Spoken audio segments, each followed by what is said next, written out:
పోనీ ముందుకు పోనీ.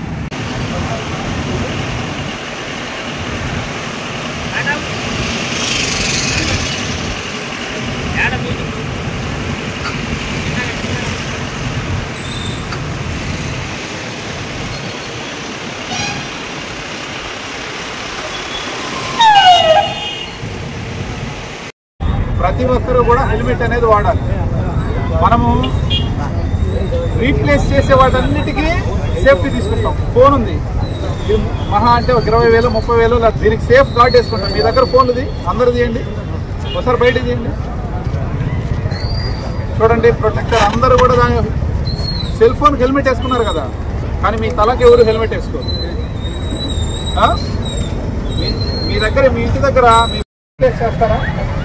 సెల్ ఫోన్ పగిలిపోతే మళ్ళీ కొత్తది కొనుక్కుంటాం, తల పగిలిపోతే కొత్తది కొనుక్కుంటామా? మన తలలో ఏమైనా ఐరన్ రాడ్లా ఏమైనా పగలకుండా ఉండటానికి ₹1,00,000 పెట్టి బైక్ కొంటాం, 500 పెట్టి హెల్మెట్ కొనం, తగ్గించుకుంటున్నాం. మనకి ఏదైనా హెల్త్ కండిషన్ డిసీజెస్ ఏదైనా వచ్చి చనిపోయామనుకో, సరే దాన్ని ఎవడు రికవరీ చేయలేము. లేదు దీర్ఘకాలిక వ్యాధులు వచ్చి చనిపోయామనుకో, దానికి ఏం చేయలేము. ఇవి ఏమీ కాకుండా మన నిర్లక్ష్యం కారణంగా మన నిండు ప్రాణాన్ని మనం పోగొట్టుకుంటున్నాము. దానివల్ల కుటుంబాలన్నీ రోడ్డున పడుతుంది.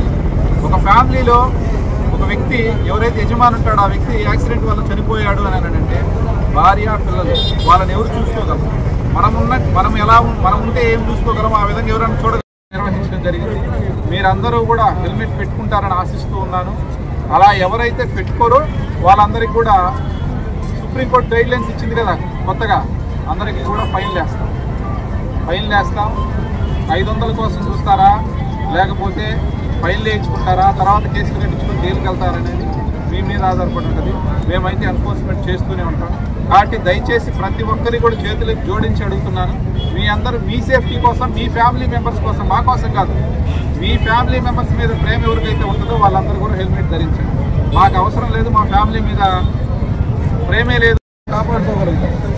అవునా? అన్ని ఉపయోగాలు. ఏమైనా వెళ్ళేటప్పుడు పురుగులు కానీ అట్లాంటి ఏమైనా దుమ్ము ధూళి మన కళ్ళల్లో పడకుండా ఉంటాయి. కాబట్టి దయచేసి మీరందరూ కూడా